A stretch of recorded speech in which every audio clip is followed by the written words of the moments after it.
Aloha, y'all. It is Wednesday, Woden's Day, named after Woden, the All-Father.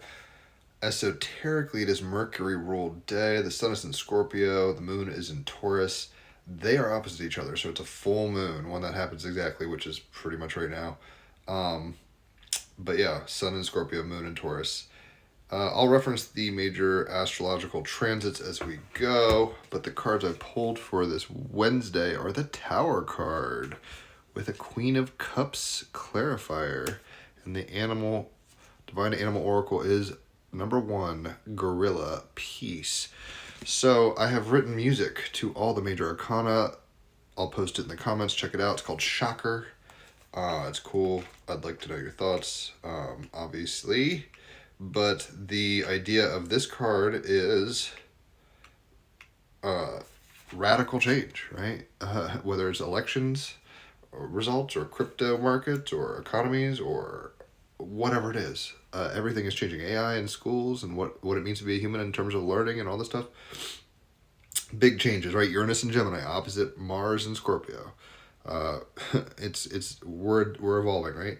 So, rapid unsettling change, surrender to the flashes of insight, power in not knowing.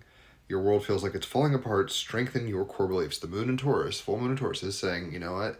It's time to examine. Sun is opposite that, full moon. And it's time to examine where we really stand, what's going to come, what's going to go, that kind of energy. On page 54, the Tower, I know that radical transformation is being required of me.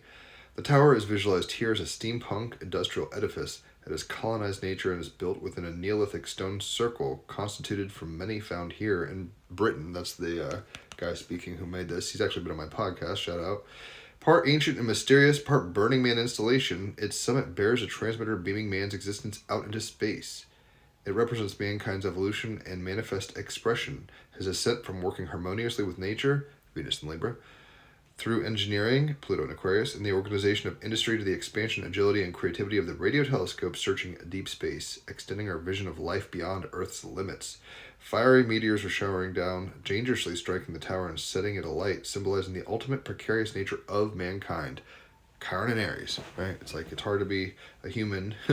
Like the dinosaurs, we too can disappear overnight. The things we've painstakingly built can be wiped out. Our culture, ideas, and the tangible evidence of them razed to the ground. On a personal level, the Tower illustrates how our core belief systems and ideas constructed over time to form a concrete identity and picture of reality can seemingly be catastrophically demolished.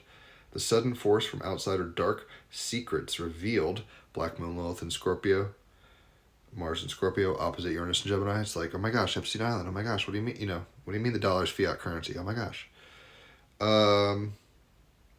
What we assumed was going to work and was working comes crashing down. The figures leap artfully from the tower, a surrendered quality and grace to their descent, ambiguously hinting that perhaps, after all, they might not die, a metaphor for our capacity to surrender to the will of nature. Go with the flow. Grand water trine, Jupiter and Cancer trining, Saturn, Neptune, both retrograde in Pisces, as well as the North Node in Pisces and Mars in Scorpio.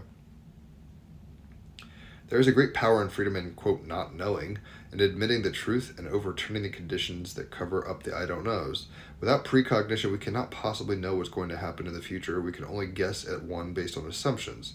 We don't know what's best for ourselves or for anyone else for that matter, including our children. Venus in Libra, opposite Chiron and Aries. The Tower signals there will be rapid, unsettling change in your life, accompanied by a sense that things are collapsing and falling apart, indeed breaking down in order for something new to happen. In the long term, the shattering of internal and external structures can be an amazing catalyst for growth and wisdom. That which is not blasted away. Change is not disastrous and earth-shattering. Rather, it is the leap from one thing to another. All the world is a stage. You look out and see the drama unfolding, and look within to see the theater of your mind. The only constant, change.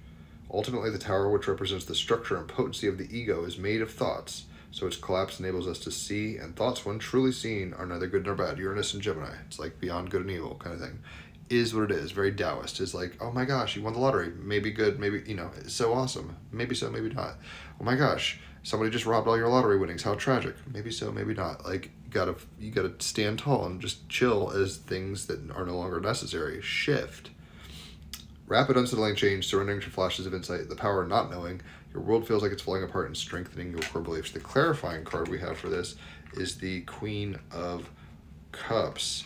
So if you're a water sign, Cancer, Scorpio, or Pisces, that's naturally your suit, the cups, the feminine waters of emotion. And this is the watery part of water. So it is the most intuitive, suit card, basically, right? Feminine. On page 80, I'm a conduit for powerful love, open to sensuality, seeker of desire and potent pleasure, very Sun in Scorpio, Moon in Taurus, rich empathy, creativity, and understanding. I think the idea here is we're going to have to shed our snakeskin and go with the flow between the pillars in the Kabbalah, or, the Tree of Life, severity and mercy. We're going to have to wiggle our way through all of it as the zeitgeist, the aeon shifts, and, things that we never saw coming are going to strike and challenge institutions, whether it's religious, economic, whatever, political. And what are we going to have to do? Find our peace amidst that. We're going to have to stand tall in the dream and not give up and just move with them changes, right? So number 1 in this deck, Peace Gorilla, on page 12. To seek or negotiate for peace is a position of strength, not weakness. Venus and Libra. Can you be the peace? Can you be the change you want to see in the world? Choose peace rather than war. Strong leaders lead by example. The greatest kind of strength involves restraint. Don't judge a book by its cover. It might feel like we're gonna all die, but it's like, the snake doesn't feel good shedding its skin, but it has to occur. It's healthy for that to occur. It's not bad, quote unquote. So magic. Everyone has heard of King Kong, so perhaps the idea of guerrilla magic inciting peace and sociability may be shocking, Uranus and Gemini. We know of the huge physical strength of gorillas, yet this power is used with incredible restraint. When you need to exercise the same restraint, or you need to be a peacemaker in a situation, call upon guerrilla magic to assist. Jupiter in Cancer, Venus in Libra, right? Moon in Taurus. It's like, how can we be stable and caring even when there's a tsunami, during the changes? We have to, it's like a yin yang, black and white. We have to be that line in the middle path. And that is how we, blessed are the peacemakers. That's how we ground. He's sitting on the ground, standing on the ground. In spite of the circumstances, we can find emotional peace, and our core vibration is always pure, if you want to put it that way. And then the circumstances change. And if we allow them to pass by and be water, my friend, no matter what comes, good, bad, or ugly, you will find that you are at peace, really. And that's easier said than done, I know, but that's the nature of the cards today. So if you've enjoyed this, obviously leave a tip, holler for a reading. $50 for an hour of cards, $150 for 3 hours of astrology. If it's your birthday, it's half off on either or both of those. So good little birthday ground score if you want to save some money.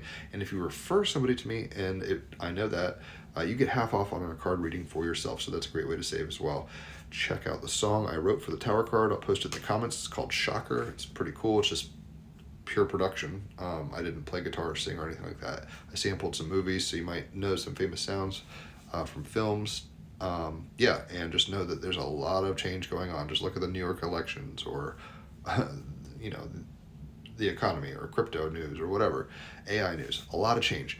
Try to ground, try to breathe. It's all good. It doesn't always feel good, but it is all working together for a new, and that's just how the Tao fluxes. On that note, enjoy your Woden's Day, and I'll catch you on the flip side. Adios.